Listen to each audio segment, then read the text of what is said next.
Assalamualaikum warahmatullahi wabarakatuh. Pada hari ini kita akan bahas tentang project time management atau manajemen waktu proyek.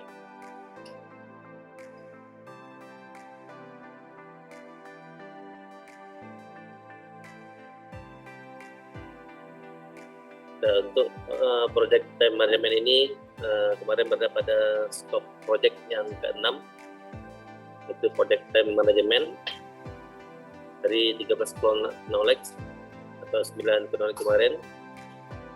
Kita bahas dulu yang pertama tentang project time management.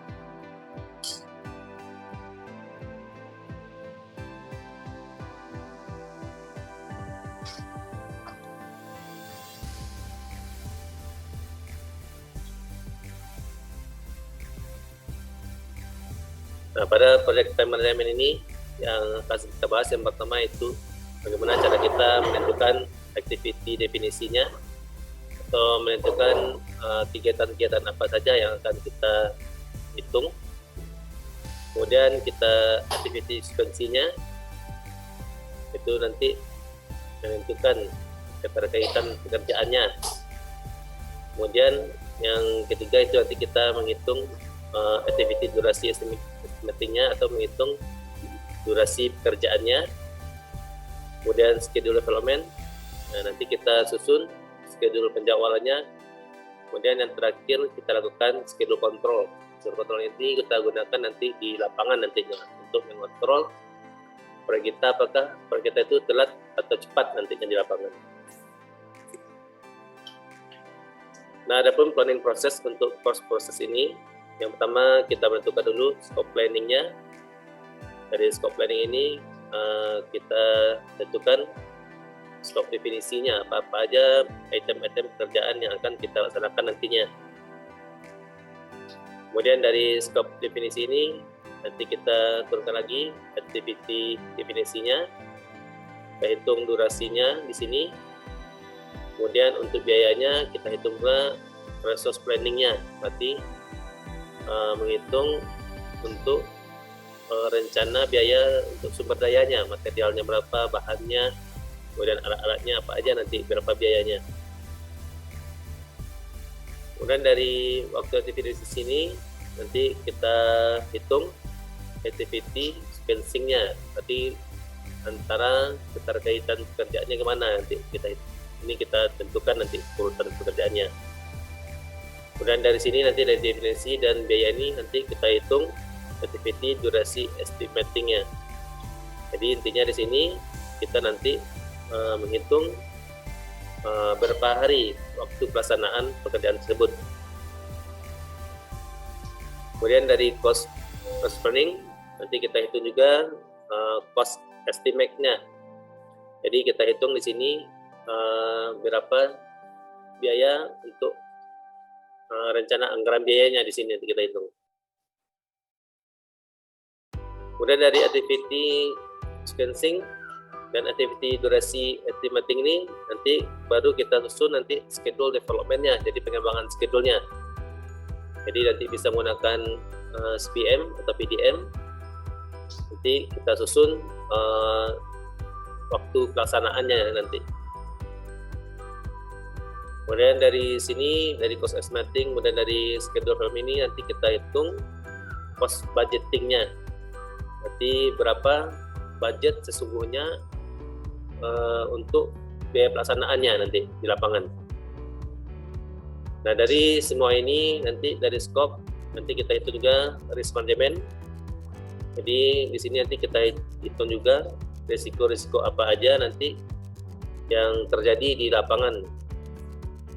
Kemudian dari semua ini nanti kita hitung dari cost budgeting, dari risiko, kemudian dari schedule development, nanti terakhir itu integrasi.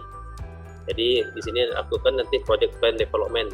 Jadi akan direncanakan rencana pengembangan untuk selanjutnya nanti proyeknya. Kemudian dari planning proses, dari pertama kita lakukan scope planningnya, apa-apa aja rencana pekerjaan kita, skop pekerjaannya. Kemudian kita hitung, kita tentukan skop definisinya. Jadi kita tentukan uraian pekerjaan apa yang akan kita laksanakan nantinya. Dari sini nanti kita hitung, kita tentukan activity item kerjaannya, kemudian kita buat resource planning-nya atau rencana sumber dayanya. Dan dari activity definisi kita tentukan activity sequencing-nya atau keterkaitan antar kerjanya nanti, urutan-urutan pekerjaannya. Dan dari resource planning dan activity ini nanti juga kita tentukan activity durasi estimating. Jadi di sini nanti kita tentukan durasi pekerjaannya. Kemudian dari activity sequencing dan activity durasi ini nanti kita hitung, kita susun schedule perencanaannya, schedule development-nya. Dan dari scope definisi nanti kita hitung. Kemudian dari resource planning kita hitung biayanya, cost estimating-nya, rencana anggaran biayanya. Kemudian dari schedule, kemudian dari statement nanti kita hitung cost budgetnya, jadi rencana anggaran pelaksanaannya. Dan dari scope di sini juga nanti kita hitung juga risiko-risiko pekerjaan lapangan. Nanti di sini risiko ini juga ada biayanya nanti untuk masuk ke cost budget. Jadi untuk risiko ini, biaya risiko ini akan nanti dimasukkan ke biaya untuk biaya pelaksanaan. Jadi tidak dimasukkan ke biaya untuk cost estimate-nya atau RAB-nya. Jadi dimasukkan ke biaya pelaksanaan.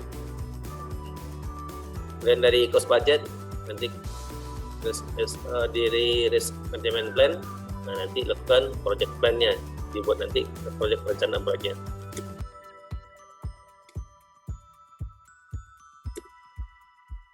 Nah ini core prosesnya. Kemudian dari scope planning, nah setiap proyek harus jelas lingkup pekerjaannya sehingga bisa dibuat struktur penjabaran pekerjaan, work breakdown struktur atau WBS yang lebih detail. Dalam hal ini perlu dibuat perencanaan lingkup pekerjaan. Nah, artinya di sini untuk skop pekerjaan ini semakin detail kita hitung, maka semakin detail pula nanti RAB yang akan kita buat nantinya. Nah, kemudian dari WBS yang ada harus disusun urutan pekerjaan yang sesuai dengan logika ketergantungan sehingga diperoleh suatu metode pelaksanaan yang benar dan logis.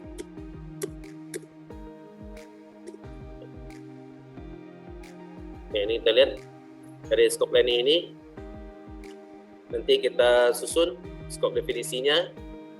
Nah, pada scope definisi ini dari perencanaan lingkup pekerjaan harus dilakukan pendefinisian tentuan lingkup pekerjaan itu sendiri. Jadi artinya di sini pada scope definisi ini kita buat item-item pekerjaan yang akan kita laksanakan nantinya di sini. Kemudian activity definisi. Nah, dari definisi lingkup pekerjaan harus dilakukan pendefinisian, kemudian ketentuan setiap aktivitas pekerjaannya.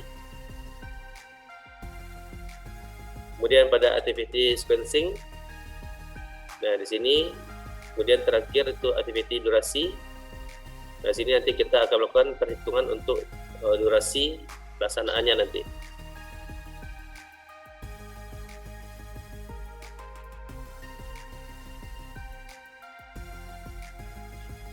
Kemudian setelah itu kita lakukan pada activity sequencing. Di sini ada scope definisi. Nah, pada scope definisi ini kita menentukan item-item kerjaan yang akan kita laksanakan. Kemudian kita buat resource planning-nya. Resource planning ini adalah menentukan sumber dayanya apa-apa aja akan kita gunakan, mulai dari bahannya, alatnya, kemudian tenaga kerjanya. Kemudian pada activity durasi estimating ini, pada ini kita menghitung durasi kerjaannya, kemudian kapasitas sumber dayanya nanti di sini kita hitung. Kemudian pada activity sequencing ini, nah di sini dari WBS yang ada harus susun urutan pekerjaannya. Jadi artinya sini pada activity sequencing ini kita menyusun keterkaitan antara pekerjaan A dan pekerjaan B, nanti kita susun di sini. Kemudian terakhir ada schedule development. Nah, berdasarkan WBS logika ketergantungan dan durasi, disusun time schedule-nya nanti di sini. Kemudian pada cost estimate, nah di sini nanti kita akan menghitung rencana anggaran biayanya.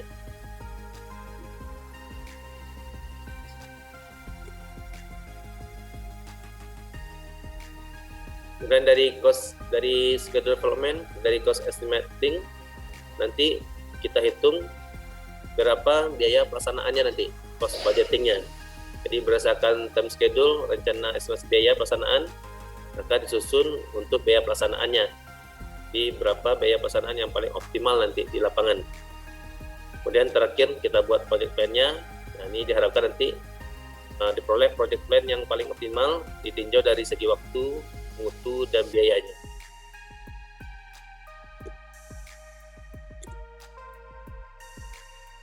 Oke, project time management. Nah, waktu adalah tidak sama dengan sumber daya yang lain. Waktu tidak dapat dibeli atau dijual, dipinjam atau dicuri, disimpan atau ditabung, difabrikasi, diproduksi atau dimodifikasi.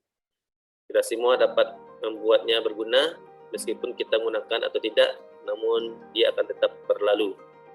Nah, jadi intinya waktu ini sangat penting. Jangan sampai proyek kita nanti terlambat di lapangan. Nah, kalau terlambat, maka dendanya per mil perharinya, di 1/1000 sehari. Kalau proyeknya 1 miliar, maka dendanya satu hari 1 juta satu harinya.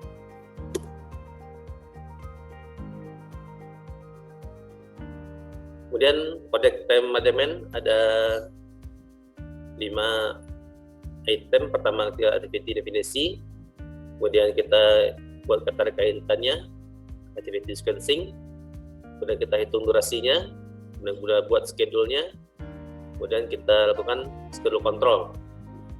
Pada activity sampai schedule ini adalah proses perencanaan, kemudian untuk schedule control ini pada proses pelaksanaan nanti di lapangan.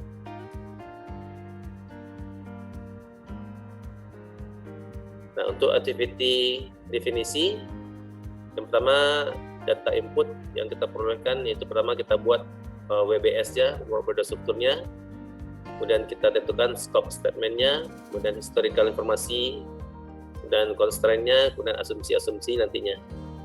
Jadi di sini kita juga hitung risiko definisi, sponsor recruitment-nya, project term of referensinya, kemudian previous project datanya.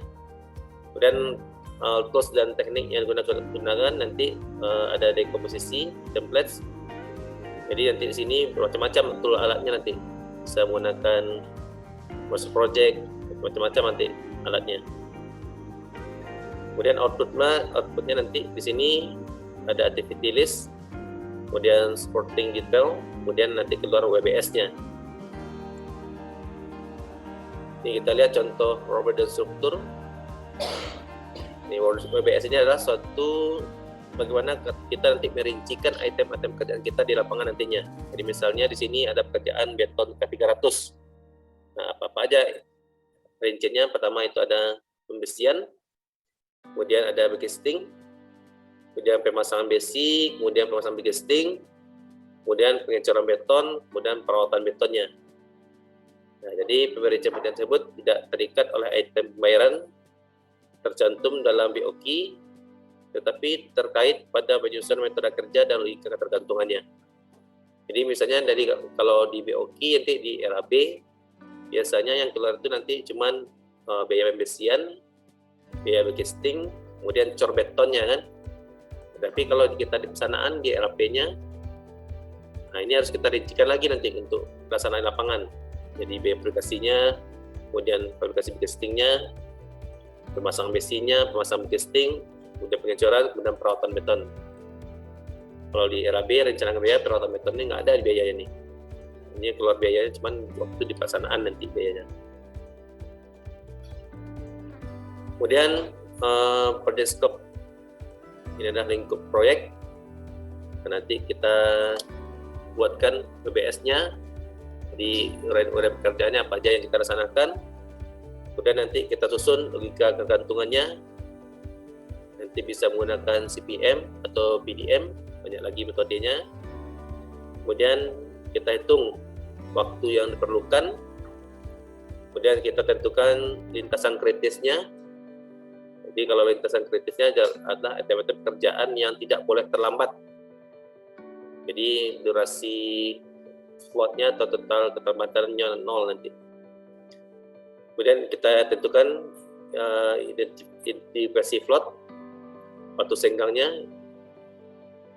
Kemudian kita analisis biaya versus jadwal yang terbaik nantinya. Kemudian optimasi pemakaian sumber daya di lapangan nanti.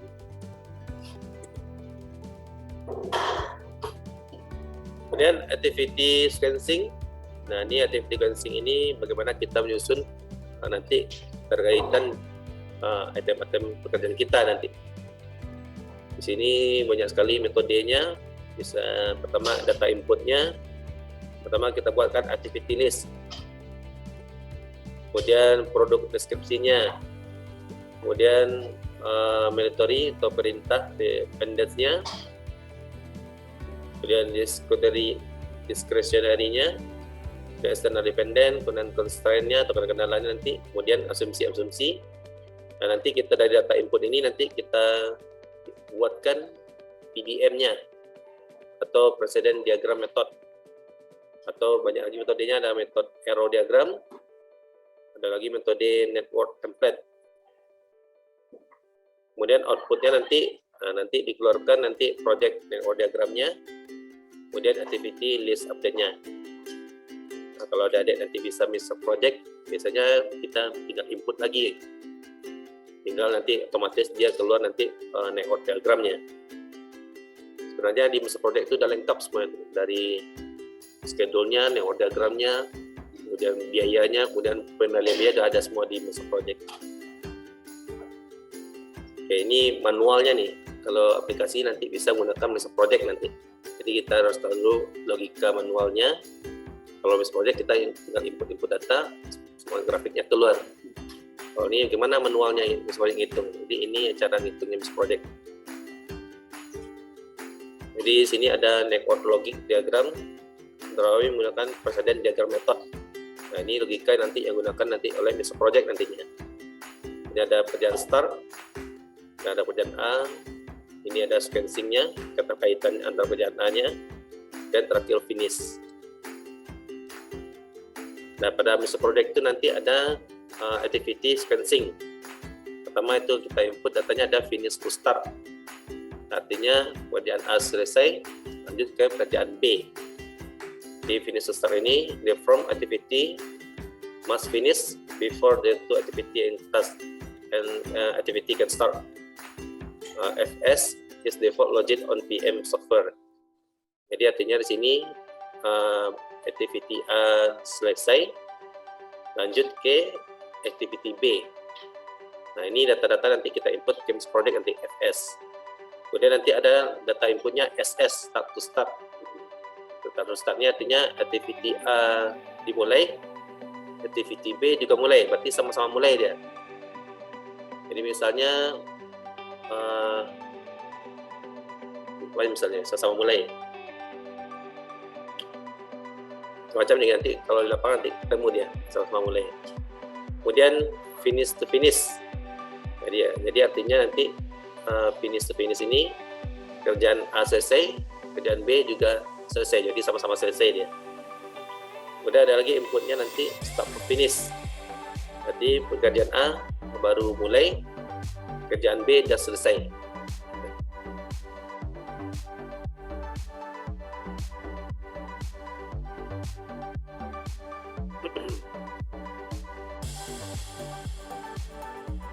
Nah, kemudian precedent diagram method dengan AON activity or not.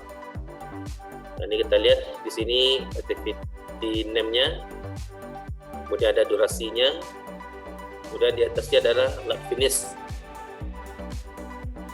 last start, ini last ls last start, kemudian last finish. Last start ini berarti waktu dia paling cepat dia selesai ini. ES early start, berarti waktu paling cepat dia harus mulai pekerjaannya. Kemudian di sini time-nya ada LF, late finish. Berarti waktu paling lambat dia selesai. Kemudian early finish, EF. Ini adalah waktu paling cepat dia selesai. Ini contoh diagram-diagramnya nanti.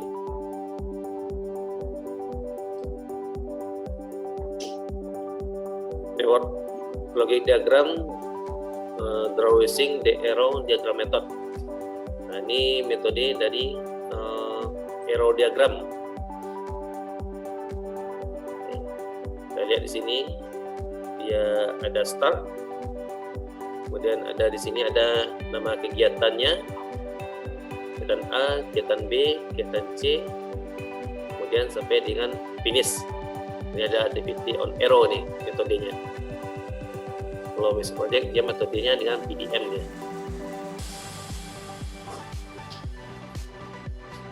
Ini AOA, metode AOA, activity on arrow.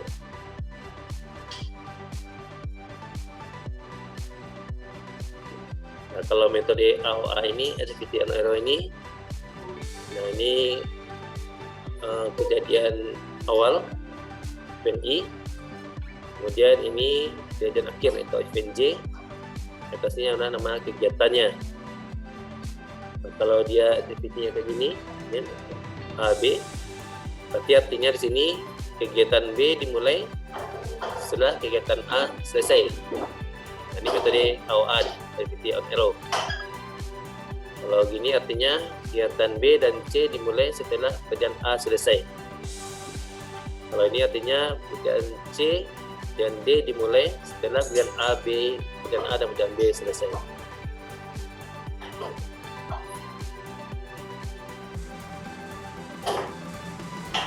Nah, ini kita lihat activity on arrow yang D.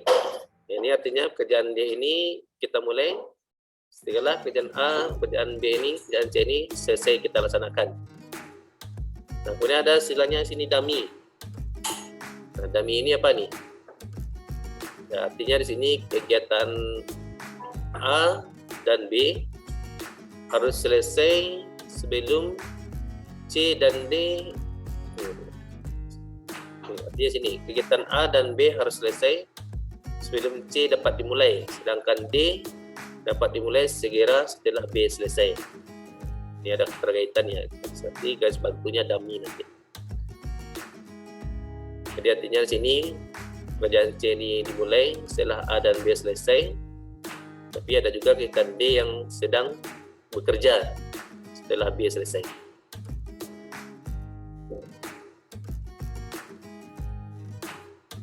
Dan terminologi, ini ada kegiatan atau aktivitas activity. Ini adalah bagian dari lingkup proyek yang memiliki waktu awal dan akhir, dan untuk melaksanakannya diperlukan sumber daya misalnya berupa uang, tenaga kerja, waktu, dan lain-lain. Nah, kemudian ada node atau event.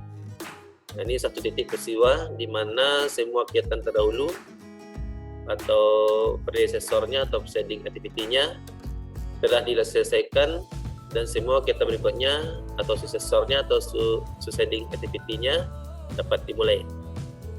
Kemudian ada istilah EE, ini early event time.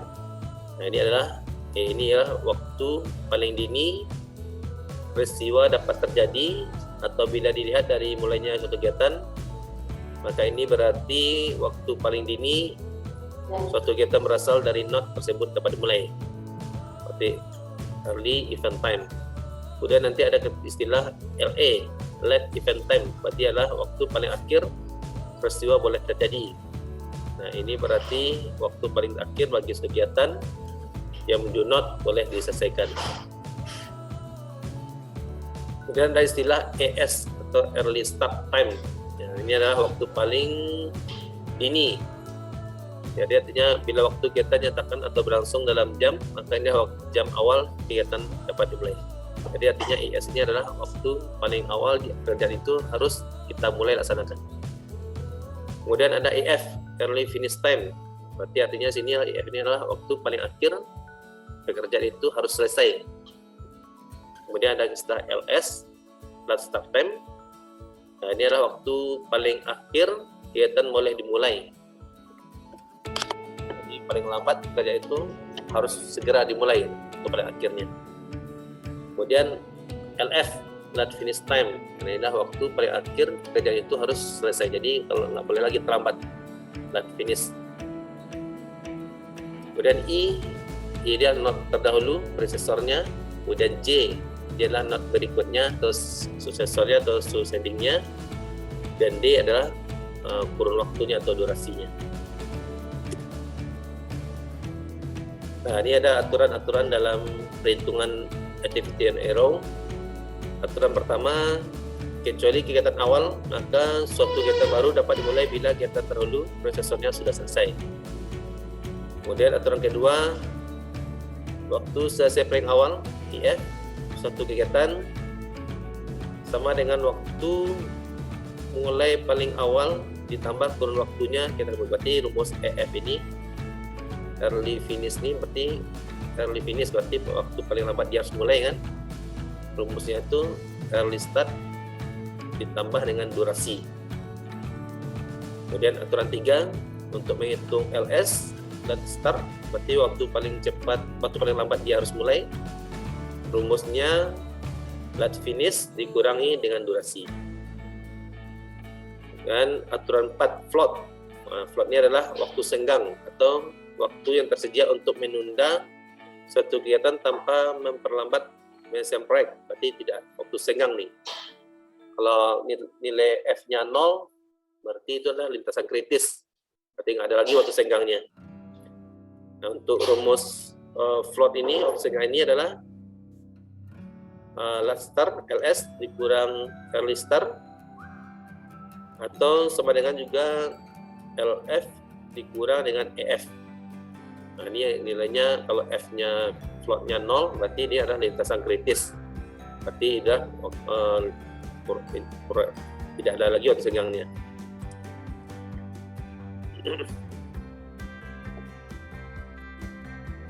Nah, ini kita lihat proyek gudang rangka baja.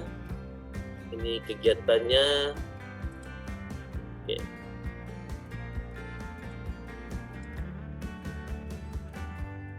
Oke, ini kita lihat usul-usul kita proyek pembangunan gudang rangka baja. Jadi 1-2, berarti item 1-2 kita pertama membuat gambar desainnya.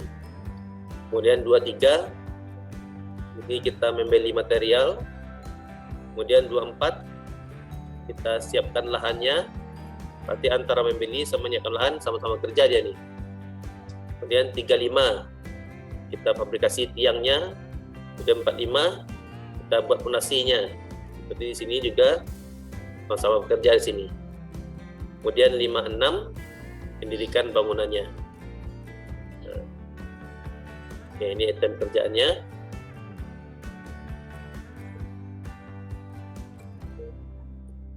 Ini kita lihat perhitungan waktu maju.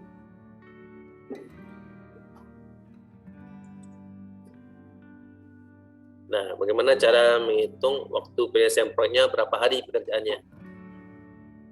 Jadi kita lihat di sini 1-2 gambar, kemudian 2-3 pemilihan material, 2-4 durasinya 5 hari. Ini 2-4 5 hari menyiapkan lahan. Kemudian 4-6 4-5 4-5 ini membuat fondasi, waktunya 6 hari. Kemudian 3-5 fabrikasi rangka bajanya, waktunya 4 hari. Kemudian 5-6 berarti mendirikan bangunan. Nah, untuk itu waktu maju, ini durasi pertama 0, berarti 0 tambah 2, berarti gambar desain diwaktukan 2 hari. Kemudian untuk pembelian material, ini durasinya 3 hari, berarti early finish-nya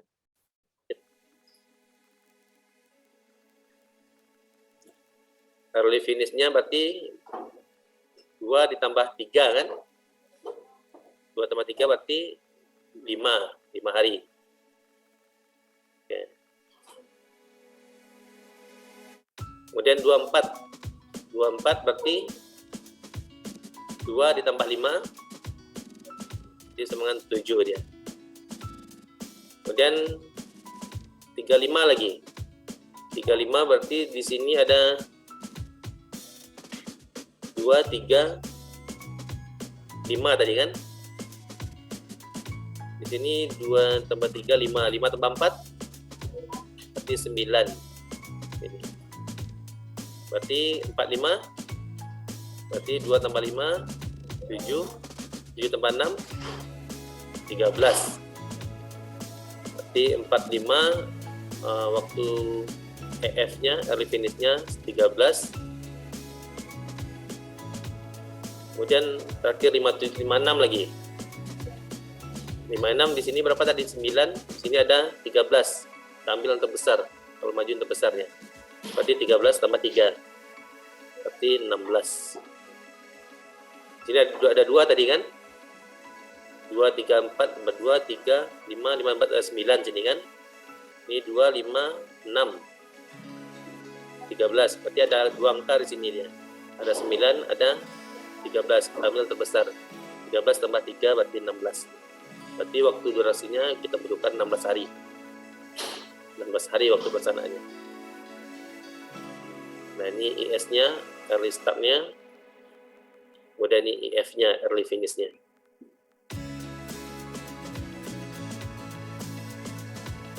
Di early start waktu paling cepat dia mulai, dan kalau IF ini waktu paling cepat dia harus selesai. Nah, bagaimana cara kita menghitung LF dan LS dan LF-nya nanti? Ini durasi rumusnya tadi kan, ES tambah D. Dalam waktu maju, ES rumusnya tadi ES tambah D. Berarti EF12 rumusnya ES12 ditambah dengan durasinya. Berarti 0 tambah 2 sama dengan 2. Dan EF23, early finish 23, ES ditambah durasi, berarti 2 tambah 3, di 5. Kemudian EF early finish 24, karena 24 berarti ES24 tambah D, berarti 2 ditambah dengan 5. Berarti 7. Ini untuk menentukan waktu maju. Nah, sekarang kita waktu mundur lagi. Waktu mundur ini menghitung let's start dan let's finish.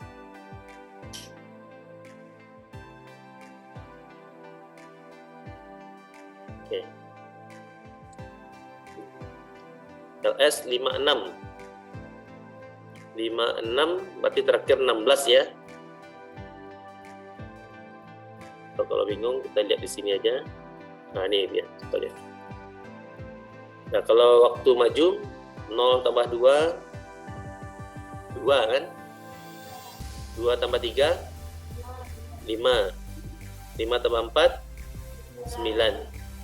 Nah, ini waktu maju 0 tambah 2 2 tambah 5 7, maju nih, maju arah panahnya. 7 tambah 6 13. Dia maju nih kan? Ini 13 kan ada 2 angka nih. Berarti ambil terbesar, berarti 13 tambah 3 16. Sekarang menghitung ES dan LF-nya lagi. Ini 16, kita mundur bawah 16. 16 kurang 3 13. Ini arah mundur nih, 13. 13 kurang 6 nih, ini waktu 7. 7 kurang 5 mundur 2 di sini. Kita balik ke 5. 5 ini tadi 13 tadi ya. 16 kurang 3 13. 13 kurang 4 13 durasi. 13 kurang 4 9. 9 kurang 3 9 kurang 3 ada 6 kan? Di sini 7 kurang 5. Nah, berarti ambil yang terkecil ya. Kalau mundur ambil yang terkecil. Berarti kita pasang di sini 2. 2 kurang 2 berarti 0. Kalau yang maju kita ambil terbesar. Kalau itu mundur kita ambil terkecil. Oke. Jadi di sini ada dapat itu kita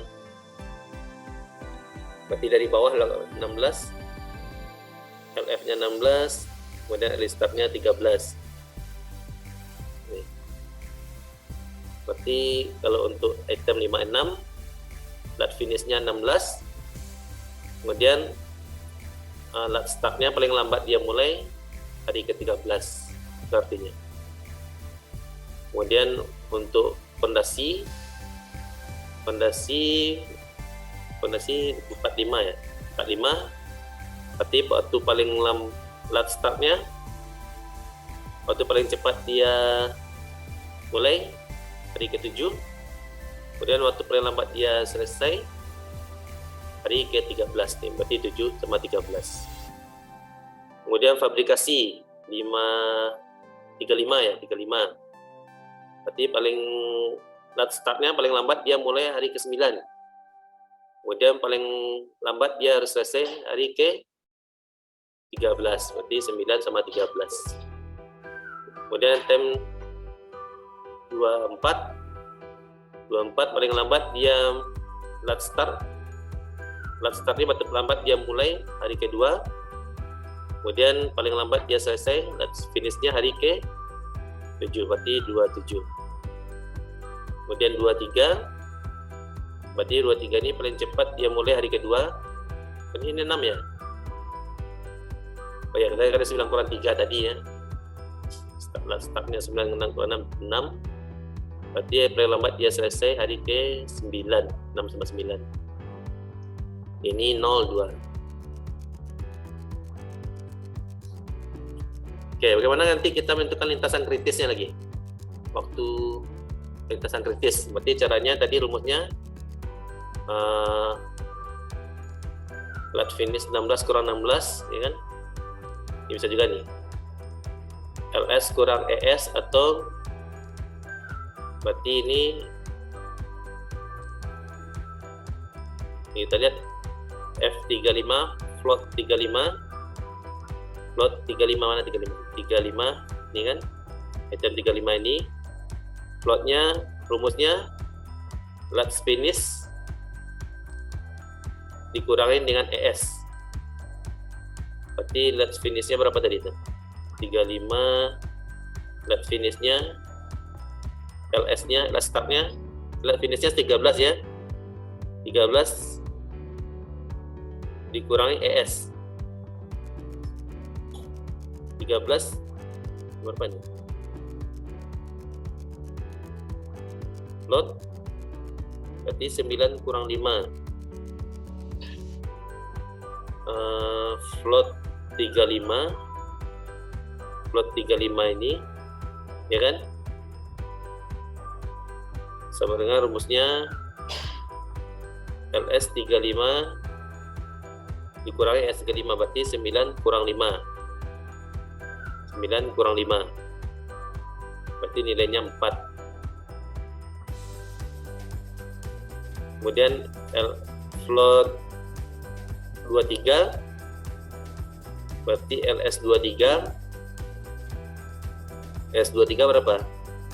6 dikurangi ES 23, ES nya berapa? 2, 6 kurang 2 4, berarti ini kalau 44 berarti dia tidak 0 ya, berarti ada waktu singgahnya 4 hari untuk keterlambatannya kalau kita terlambat. Ya, ini perhitungan lintas kritisnya. Ini total floatnya. Rumusnya nanti 2 kurang 2 0, 9 kurang 5 4, 7 kurang 7 0, 13 kurang 9 4, 13 kurang 13 0, 16 kurang 16 0. Berarti lintasan kritis itu yang nggak boleh terlambat kerjaan desainnya, kemudian pembersihan lahannya, kemudian pemasang fondasi nggak boleh terlambat juga, kemudian bangunan konstruksinya nggak boleh terlambat juga. Jadi 0 total floatnya. Ini adalah lintasan kritisnya. Kerjaan floatnya 0 berarti adalah kerjaan kritis.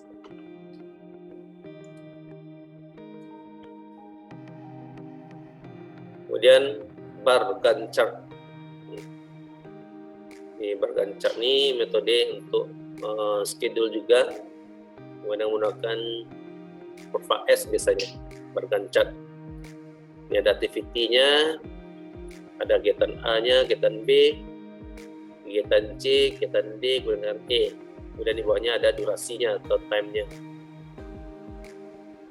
Di Januari, Februari, Maret, sampai waktu pelaksanaannya.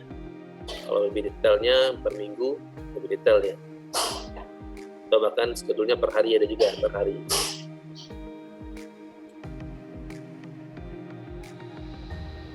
Nah, kemudian setelah kita membuat definisi item kerja tadi, selanjutnya kita hitung durasinya, berapa waktu yang dibutuhkan untuk pelaksanaannya.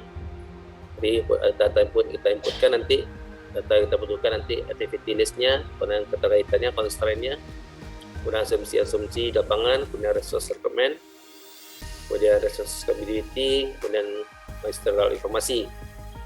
Kemudian alat-alat kita gunakan nanti expert judgment, analogous estimasi, kemudian simulasi.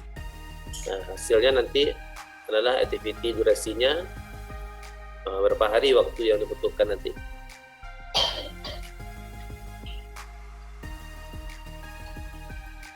Oke, faktor-faktor yang perlu diperhatikan dalam memperkirakan waktu kerjaan.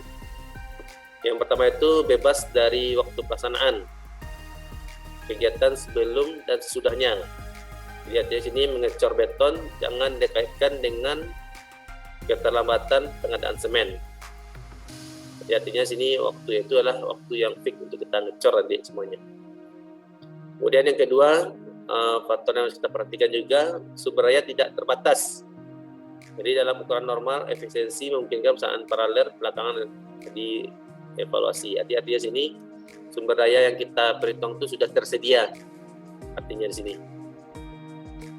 Kemudian yang ketiga, gunakan hari kerja normal, berarti tidak lembur dan tidak ada usaha utama lainnya. Artinya durasi yang kita perkirakanlah durasi untuk pekerjaan yang normal, berarti 8 jam. Dan untuk alat ada 7 jam. Kemudian yang keempat, bebas pertimbangan mencapai target. Jadi tidak lagi diperhitungkan kalau ada pertimbangan-pertimbangan lainnya. Jadi artinya waktu yang kita rencanakan ini adalah waktu yang normal, sesuai dengan target yang kita capai nantinya. Kemudian masukkan unsur waktu berkaitan dengan izin resmi atau IMB-nya. Nah, kalau ada ya.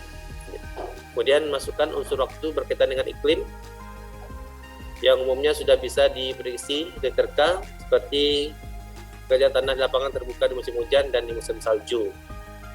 Nah, ini kalau kita bisa memprediksi iklimnya nanti. Kemudian tidak memasukkan hal-hal yang tidak terduga seperti pemogokan, kemudian gempa bumi dan lain-lain. Jadi artinya di sini kita waktu yang kita gunakan adalah waktu yang normal semuanya. Oke, kurun waktu, durasi. Durasi ini adalah jumlah orang dibagi dengan jumlah tenaga kerja. Ini perkiraan kurun waktu kegiatan. Jadi jam orang man hour untuk menyelesaikan suatu kegiatan bergantung dari produktivitas dan kerja instansi bersangkutan atau permisi atau tetap pengalaman perusahaan, konstruksi dan engineeringnya.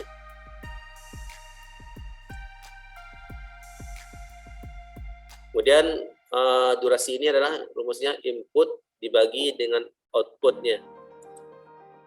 Jadi perkiraan kurun waktu kegiatan ini, kemudian ada kurun waktu durasi, volume dibagi dengan kapasitas produksinya. Jadi artinya sini adalah kurun waktu pelaksanaan atau durasi bisa dikatakan sebagai volume dibagi dengan kapasitas produksi, di mana konsumsi itu sendiri bergantung pada sumber daya, tenaga, alat, dan bahan.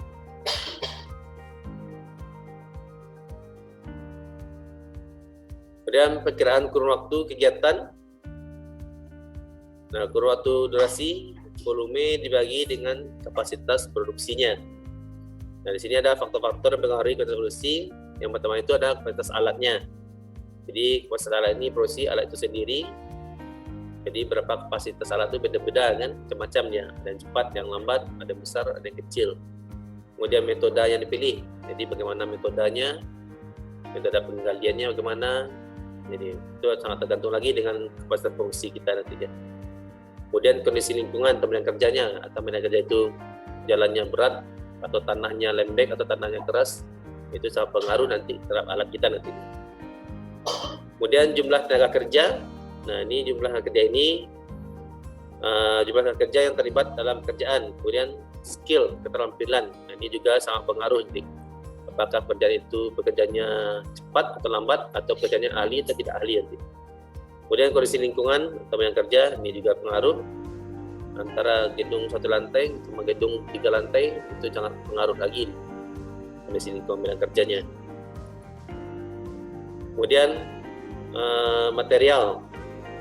Nah, ini material ini, kapasitas pengadaan materialnya ini juga sangat mempengaruhi konstruksi.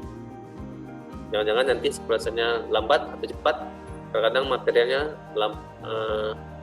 putus ya, jadi juga pengaruhi nanti konstruksi. Kemudian kualitas material. Nah, ini juga mempengaruhi kualitas produksi nanti. Kalau kualitas materialnya jelek, bisa nanti di stop kerjaannya kan, jadi bisa mempengaruhi nanti untuk kualitas produksinya. Kemudian dari material ada kondisi lingkungan namanya kerjanya.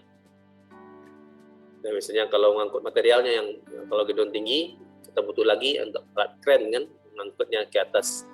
Jadi juga harus kita perhitungkan nanti. Kemudian indeks productivity, indeks produktivitas atau IEP. Nah, ini rumusnya, kenyataan jam orang yang diperlukan dibagi dengan jumlah jam orang untuk pekerjaan identik pada kondisi standar satu.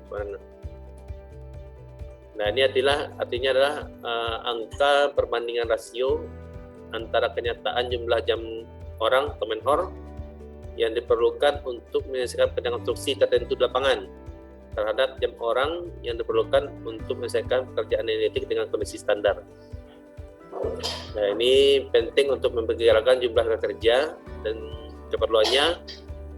Misalnya jam orang konstruksi 15 juta, maka jumlah kerja dengan IP 1,2 akan jauh berbeda dengan IP 2,4. Jadi di sini adalah IP ini adalah indeks produktivitasnya nanti yang harus kita perhitungkan. Kemudian schedule development. Nah, schedule development ini nanti kita bagaimana nanti menghitung durasinya, membuat resource levelingnya, kemudian gunakan software nanti di sini nanti bisa masuk project biar cepat, jadi macam-macam nanti untuk schedule development ini. Ini contoh schedule development menggunakan metode PDM. Ya, ini biasa schedule yang menggunakan untuk metode dari Microsoft Project nih, PDM. Di sini ada lag. Lag ini adalah suatu modifikasi dari hubungan logik yang mengatur waktu tunda atau delay pada tugas kegiatan berikutnya. Ya, jadi contohnya di sini misalnya pekerjaan A nih, durasinya 14 hari. Kemudian kita mau tunda nih. Kita mau tunda mulainya tambah 10 hari lagi untuk waktu senggangnya. Berarti FS 10D. Berarti dia mulainya ke waktu ke-25. Hari ke-25 dia harus mulai. Ini ada FS. Ini adalah namanya lag nih. Kemudian ada namanya nanti LED. Nah, LED ini kita waktu mundur. Jadi misalnya pekerjaan A ini waktunya 14 hari, kita harus percepat. Harus kita percepat kerjaannya. Jadi kalau kita percepat, jadi kita sisip ke dalam yang pekerjaan yang sebelumnya, yang nantinya. Jadi ini contohnya FS LED 10 hari, berarti kita percepat kerjanya 10 hari sebelum kerjaan A ini dimulai. Nah, ini hanya bisa digunakan pada metode PDM. Kalau CPM nggak bisa dia. Kalau CPM itu dia A selesai lanjut B, B selesai lanjut D. Nah, ini adalah keuntungan kita menggunakan metode PDM nih. Jadi kalau PDM ini kita bisa melakukan kerjaannya, kita kasih waktu senggangnya, kita perlambat atau kita percepat. Ini bagusnya adik-adik nanti kalau membuat schedule proyek di lapangan, bagusnya menggunakan metode PDM ini atau menggunakan Microsoft Project, itu lebih akurat dia.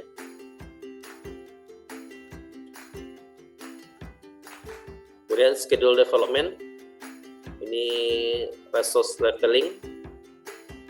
Nah, resource leveling ini contohnya untuk kegiatan A diperlukan 10 orang tenaga. Kemudian kegiatan B memerlukan 20 orang tenaga. Kemudian tenaga yang tersedia cuma adalah 25. Nah, waktu yang diperlukan 30 hari. Nah, apa yang harus kita lakukan di sini? Jadi di sini kita butuh waktu untuk bagaimana untuk meratakan sumber dayanya. Schedule-nya kita bikin agar jumlah tenaga yang tersedia itu sesuai dengan waktu yang tersedia nantinya. Resource leveling. Ini kalau kita menggunakan business project ini lebih cepat nih kita buat resource levelingnya. Kemudian nanti ada critical path method atau CPM. Ini contohnya kegiatan A. Ini durasinya 5. Kemudian di sini ada leg SS start to start plus 5 hari. Berarti 5. Ini ada contohnya kegiatan B durasi 10. Kemudian D durasi 15. Kemudian di sini kegiatan F durasinya 5. Kemudian ada sini finish to finish. Kemudian ada leg-nya 2 hari menuju kegiatan D selesai.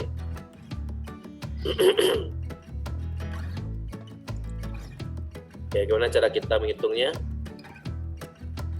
Ini 1 tambah 5 kan? Ini harinya 0. 1 tambah 5 hari. Ini hari pertama, ini hari kelima. Dimulai di sini hari ke-6 kan? 6 tambah berapa nih?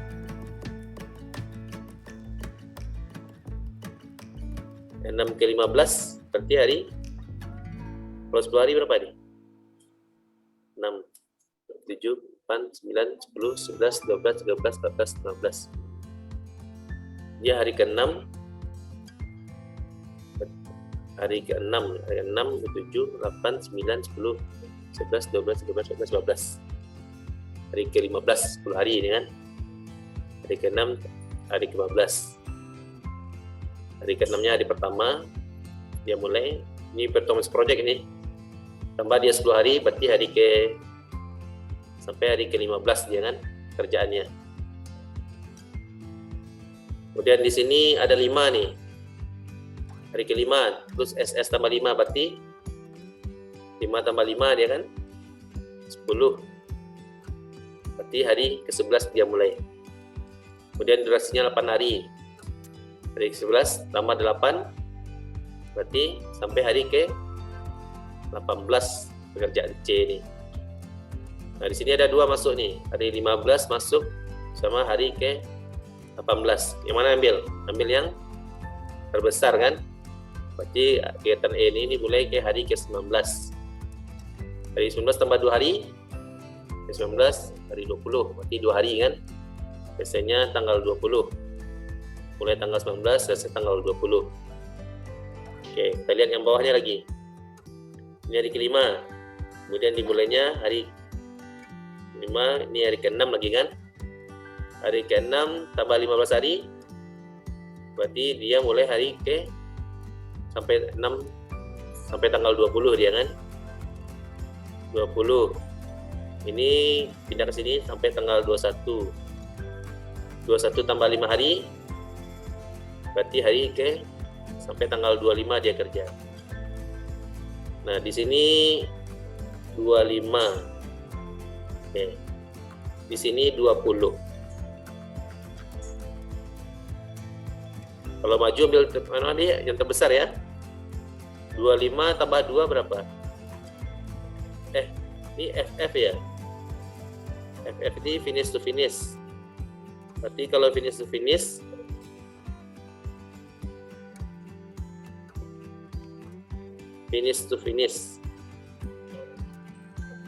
25 tambah 2 hari ya. Berarti dia selesainya 27. Ini kita mundur lagi nih. 27 nih mundurnya. 27 kurang 5 hari ke 23 dia. 23, 24, 25, 26, 27. Nah, jadi bukan 20 di sini ya. Ini kita harus gunakan logika juga di sini nih. Karena di bawahnya ada 25 finish to finish. Kalau kita buat di sini 20 tambah 5 berapa ya dia? Hari ke 26 jadi kan. 20, 21, 22, 23, 24, 25. Hari ke 25 jadi di sini. Sementara di sini ada FF 25 tambah 2 27. Berarti kita ambil yang terbesar ya. 27. Nah, bagaimana cara hitung waktu mundurnya lagi? Ini awalnya 27. Ini metode logika yang gunakan Business Project nih. Ini manualnya kan. Kalau Business Project kita input data keluar hasilnya kan. Kalau logika misalnya kayak gini dia ngitung. 27 kita selesai 27 kurang 5 23 kan. 23, 24, 25, 26, 27. Pada tanggal 23 dia selesai. 23 di sini pindah hari ke 22 dia kan. Hari 22 kurang 2 21 kan. 21, 22.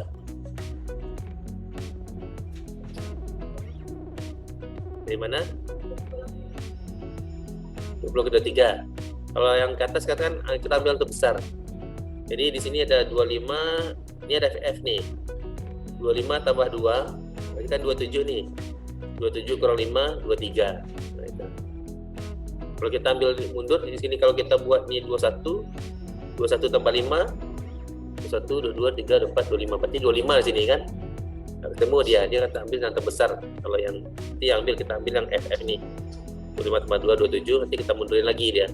27 ke 5, 4, 23. Berarti bukan 21 di sini. Oke, itu waktu mundur ke bawah lagi. Yang bawah ini apa nih? LS sama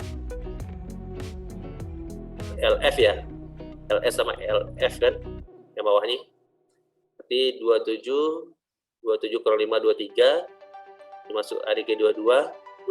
22 kurang 2. Berarti hari ke 21.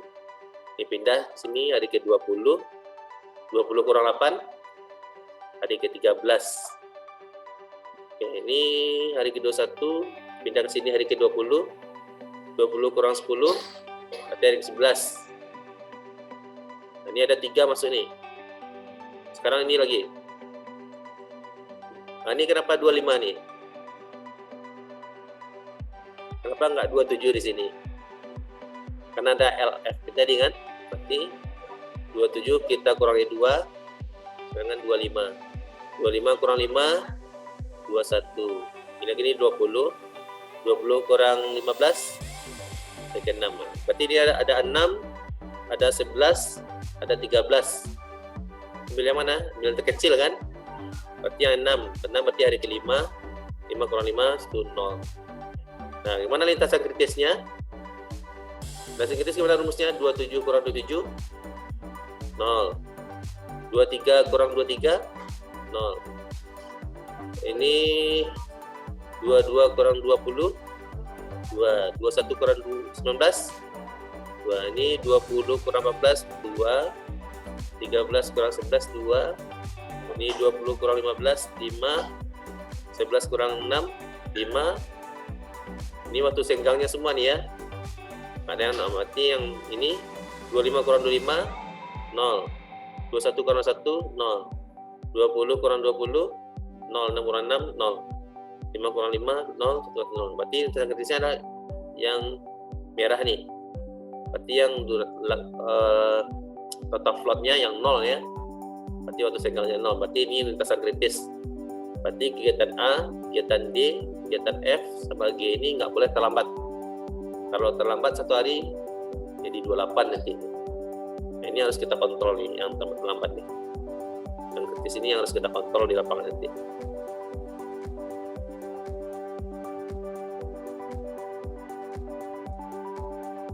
Oke, langkah-langkah menentukan jadwal proyek yang optimal. Nah, Pertama, kita harus menghitung waktu penyelenggaraannya proyek dengan siap plot dengan CPM. Kemudian kedua, membuat tabulasi waktu serta biaya normal dan dipersingkat. Kemudian yang ketiga, menghitung slop biaya masing-masing kegiatan. Kemudian keempat, mempersingkat waktu proyek dimulai dari kegiatan yang mempunyai slop biaya terendah. Kemudian kelima, diteruskan mempersingkat waktu sampai DPD-nya, sampai total durasi diperpendek sama dengan project crash point. Kemudian meneliti DDT-nya atau total durasi terpendek atau all crash point. Nah, ini adalah langkah-langkah bagaimana cara kita membuat jadwal kita proyek itu optimal. Jadi waktunya kita percepat dan biayanya pun lebih optimal biayanya.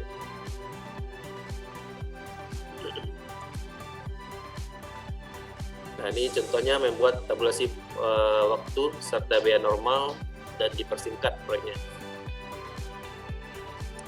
Ini contohnya pekerjaan 1A tadi kan, waktunya 5 hari, biayanya normalnya 300. Kemudian kita persingkat 4 hari, jadi biayanya jadi 340 karena kita menambah tenaga kerja, menambah alat kan, biaya naik 340. Jadi biayanya ada penambahan sebesar 80. Kemudian kegiatan 23, waktu normalnya 3 hari, biayanya diperkirakan 240. Kemudian kita persingkat 2 hari, karena kita persingkat hari kita butuh nambah tenaga kerja, kemudian alatnya kita tambah juga. Jadi biayanya meningkat menjadi 340. Jadi ada selisih biaya sebesar 100. 9, 24 ini normalnya 9 hari, kita persingkat 7 hari, penambahan biaya 75. Kemudian item 34, waktu normalnya 2 hari, kita persingkat jadi 1 hari, ada penambahan biaya 110. Kemudian pekerjaan 45, waktu normalnya 4 hari, kemudian kita mau jadikan 2 hari, jadi biayanya penambahan 60. Nah, di sini adalah menghitung slop biaya masing-masing kegiatan, hasilnya dimasukkan pada kolom yang paling kanan. Jadi slop biaya ini rumusnya, biaya waktu dipersingkat dikurangi dengan biaya waktu normal dibagi dengan kurun waktu normal dikurangi kurun waktu dipersingkat. Jadi kita lihat contohnya yang 12. 12 ini biaya normalnya, biaya pertaniannya 340, kita kurangi 300 dibagi dengan 5 dikurangi 4, berarti sama dengan ada penambahan sebesar 80 per harinya. Itu rumusnya. Demikian juga dengan menghitung untuk kegiatan lainnya nih. Berarti ini 340 kita kurangi 240 dibagi 3 kurang 2, berarti dapatkan 100. Ini 780 kita kurangi 630, kita bagi 9 kurang 7, 475.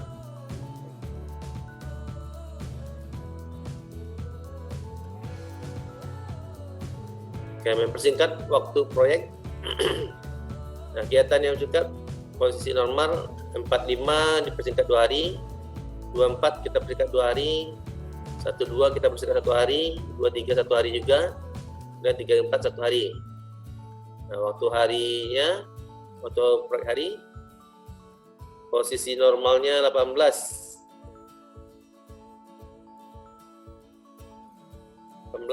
kurang 6 kurang 2, 16 kurang 2 hari jadi 14 kurang hari 1 hari menjadi 13. Oke, ini titik normalnya.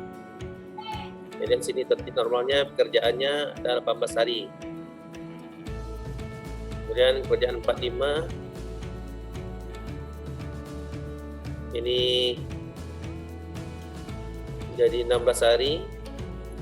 Kemudian 13 jadi 14 hari. Kemudian 1, 2, 2, 3 sama 3, 4 menjadi satu hari menjadi hari ke-13.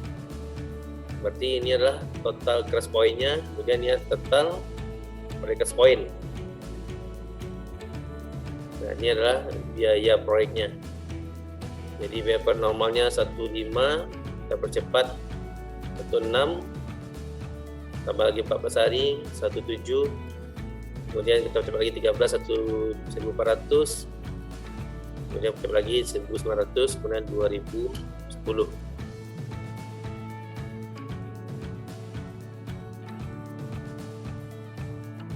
Nah, kemudian bagaimana kita menentukan baseline-nya atau acuan schedule. Jadi schedule yang kita buat tadi, kalau kita dapat cash programnya, nah, nanti kita simpan sebagai baseline, berarti master schedule nih.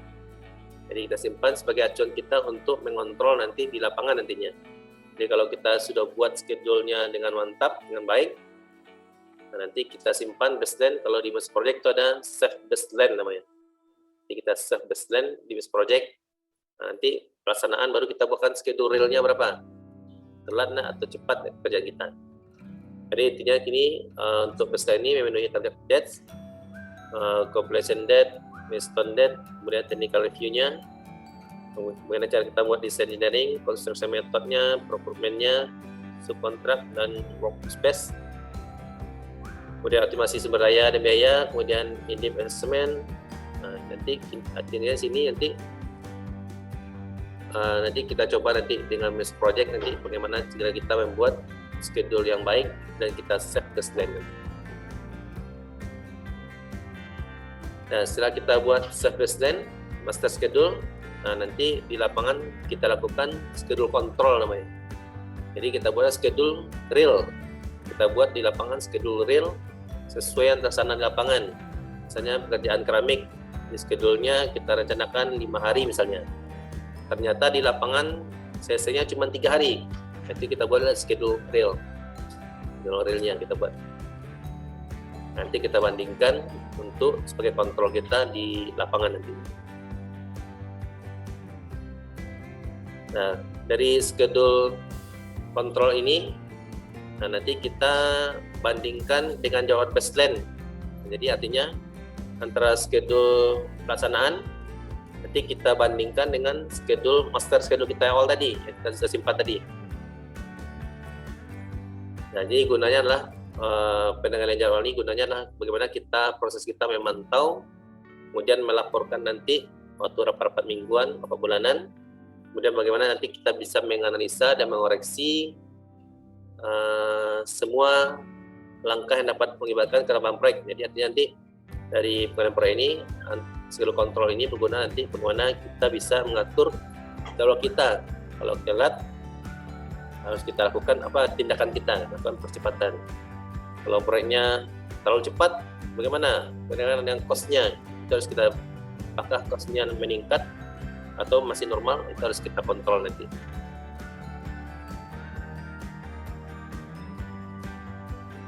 Nah, ini ada aspek penilaian manajemen.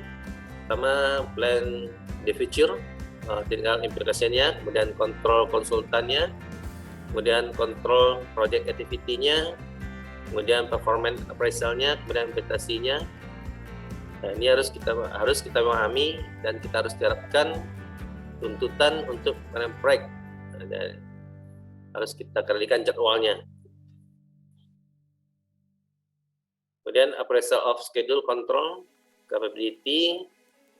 Pertama itu schedule control ini harus written sesuai dengan prosedurnya. Kemudian kita lakukan organisasi dan staffing-nya. Kemudian kita buatkan metodologinya menggunakan bar chart atau SPM atau menggunakan PDM nanti. Kemudian lakukan reporting format. Jadi kita bukan laporan format laporannya.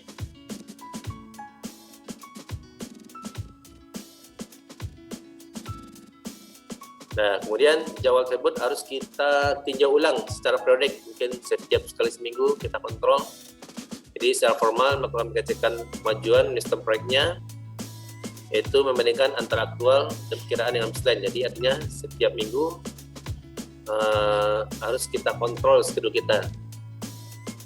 Kita bandingkan antara schedule pelaksanaan dengan schedule yang kita master schedule tadi. Jadi setelah PO, peralatan utama diterbitkan, kemudian saat sebelum mulai pekerjaan lapangan, kemudian pada saat pekerjaan ereksi 4%, dan sekitar 3 bulan dalam mesin elektromekanikal. Jadi contohnya ini peninjauan ulang review jadwal periodik. Jadi harus kita skill itu harus kita kontrol terus nanti di lapangan. Nah, bagaimana cara kita untuk memperbagi jadwal ini? Nah, pertama kita bisa, kalau proyeknya telat, bisa kita revisi lagi untuk meningkatkan produktivitasnya, tambah alatnya, tambah kerjanya, kemudian meningkatkan kerja lembur bisa juga, kemudian mengurangi lingkup kerjaannya, kemudian mensubkan pekerjaan dan fast tracking. Nah, ini kalau proyek kita nanti terlambat di lapangan. Nah, ini mengenai waktu. Proyek teman ini meliputi proses yang diperlukan untuk memastikan penyelesaian waktu proyek sesuai dengan target yang kita rencanakan. Jadi di sini bagian utama menunjukkan proses utama dalam proyek manajemen. Pertama ada activity definisi, yaitu melakukan identifikasi kegiatan apa aja yang kita lakukan. Kemudian activity sequencing, dan sini kita buatkan yang diagramnya, itu melakukan identifikasi dan dokumentasi kegiatan yang tadi seperti SPM atau PDM tadi. Kemudian activity durasi, nah ini nanti itu kita hitung durasi pekerjaannya masing-masing item pekerjaan. Kemudian kita lakukan schedule development, yaitu melakukan analisis rangkaian kegiatan activity sequencing-nya, durasi kegiatannya, sumber daya yang membutuhkan untuk membuat rencana proyek. Kemudian kita lakukan terakhir schedule control, yaitu melakukan pengendalian perubahan yang tadi pada rencana proyek. Nah, ini ada project time management, ada critical path method, metodenya. SPM ini ada dua, ada metodenya dengan activity on arrow atau arrow diagram method yang seperti awal tadi. Kemudian ada metodenya lagi PDM atau present diagram method yang kita hitung tadi. Ini ada jenis konektornya, ini ada finish to start, kemudian ada start to finish. Artinya sini pekerjaan A dimulai, pekerjaan B juga sama-sama dimulai. Sini nanti ada lead-nya, berapa hari mau kita percepat nanti. Kemudian finish to finish, pekerjaan A selesai, pekerjaan B juga selesai sama-sama finish. Kemudian ada start to finish, pekerjaan A kita mulai, kemudian ada pekerjaan B selesai.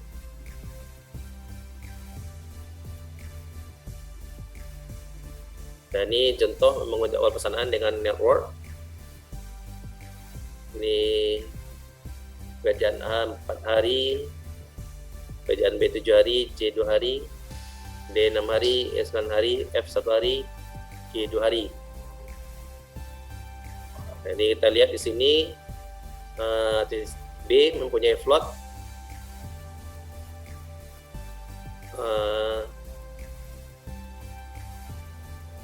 8 kurang 5, kemudian 14 kurang 11, berarti ada 3 hari floatnya. Kemudian A, C, E, G ini adalah jalur kritis, jadi adalah jalur yang paling terpanjang, berarti ada 17 hari. Kemudian jalur pendeknya yang punya float, berarti floatnya 0 nih, 15 kurang 15 0, 7 kurang 7 0, 9 kurang 6 0, 5 kurang 5 0, berarti tidak ada waktu senggangnya lagi. Kemudian ACEG merupakan aktivitas yang kritis, jadi nggak boleh terlambat ya. Dan ini flow penilaian biaya dan waktu. Nah, bagaimana keterkaitan antara biaya dan waktu? Sini ada scope definisi, kemudian activity definisinya, kemudian kita tentukan metode formulanya bagaimana, kemudian kita buat activity sequencing-nya. Dari metode formula ini nanti kita turunkan, kita buat resource planning-nya, kita sumber dayanya, kemudian kita hitung kapasitas produksinya. Kemudian kita hitung durasinya. Dari sini nanti dari resource plan dan ini kita buat RAB-nya. Kemudian dari activity sequencing sama durasi kita buat schedule-nya.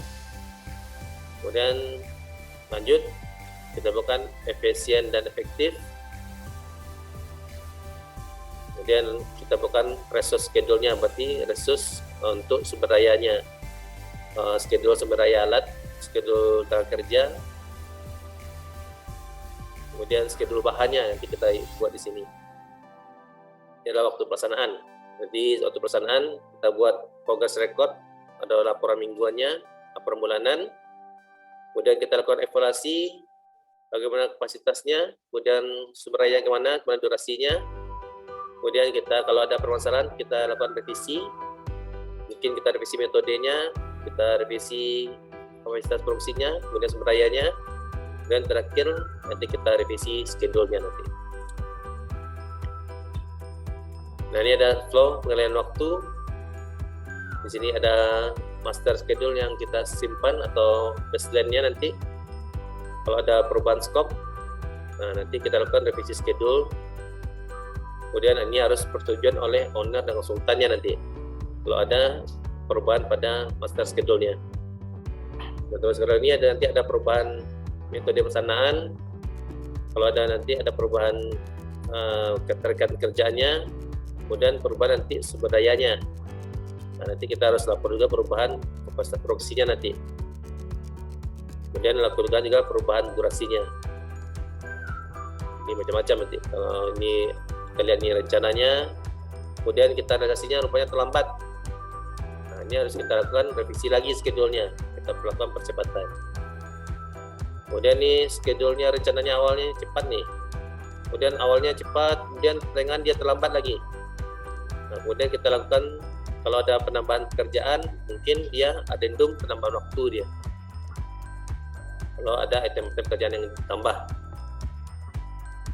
mungkin bisa menambahkan adendum waktu.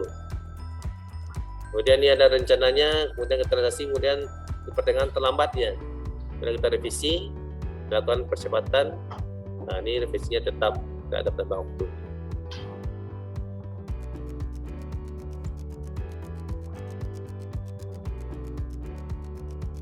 Ini contoh master schedule.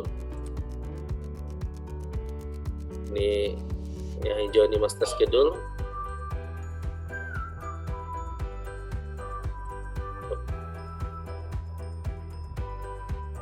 Nah, ini persentasenya.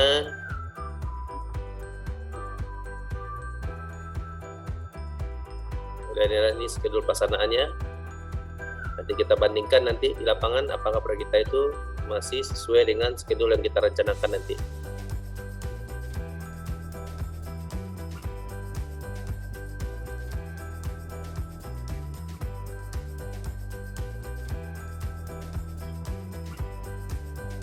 Ini contoh master schedule. Nanti kita perhatikan nanti di lapangan, nanti kita akan kontrol. Ini realisasinya rencananya 10%. Kemudian minggu pertama rencana masih 10%. Kemudian minggu kedua, bulan kedua rencananya 10%. Berarti kumulasinya 10 tambah 10 berarti 20. Ternyata realisasinya cuma 15 nih. Makin turun dia kan? Turun. Kemudian bulan ketiga rencana kita 15. Kumulasinya 20 tambah 15 35. Ternyata realisasinya cuma 25. Makin turun lagi dia kan? Kemudian konsentrasi minggu April ini 15%. Kumulatifnya 35 tambah 15 50. Sementara realisasinya 45. Berarti ada peningkatan. Ini adalah master schedule. Jadi antara schedule master kita awal, kita selalu kontrol tiap bulannya nanti atau tiap minggu harus kita kontrol.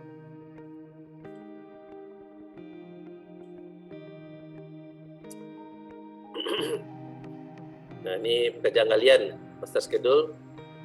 Awalnya kita targetnya 2 bulan misalkan 10-10. Ternyata di pelaksanaan dia telat jadi 2 bulan setengah. Ini harus kita bikin juga nih master schedule. Kemudian pekerjaan beton terlambat lagi dia kan. Awalnya kita mulai di awal Maret, ternyata di lapangan dia mulai di pertengahan Maret. Jadi agak telat ya. Ini harus kita bikin. Yang ini master schedule baseline kita yang awal ini. Yang ini schedule kontrol, schedule pelaksanaannya. Oke. Kemudian S-curve S kurva ini sama dengan kayak gini dia. Ini adalah metode S kurva S nih artinya.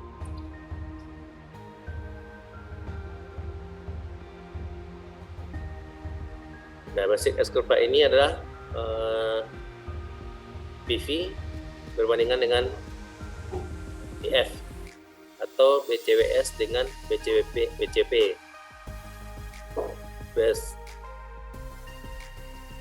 Artinya sini adalah bagaimana nanti kita membandingkan antara biaya schedule awal dengan schedule akhirnya. Jadi BCWS ini schedule awalnya ini, kemudian BCWP ini adalah schedule untuk pelaksanaannya, BCWP-nya. Berarti yang terputusnya adalah schedule untuk BCWP-nya. Nah, ini kita bandingkan nanti antara PF dengan IF nih, antara schedule rencana kita dengan schedule pelaksanaan kita. Kalau di atas dia cepat, kalau di bawah dia terlambat. Kalau atas ini titik berarti kerjaan cepat nih. Kemudian ke bawah ini di bawah schedule rencana berarti kerjaan lambat. Kemudian ada lagi net value management.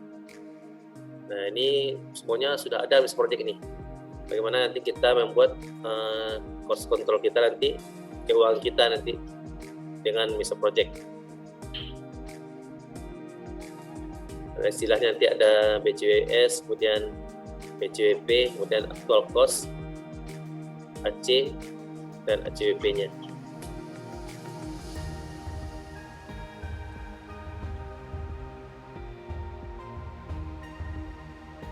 Nah, ini nanti ada value, net value, nanti ada cost budget, kemudian nanti ada istilah unit value, kemudian nanti ada istilah actual cost. Berarti actual cost ini adalah biaya yang real pelaksanaan di lapangan nanti. Nah, ini kita lihat yang biru ini adalah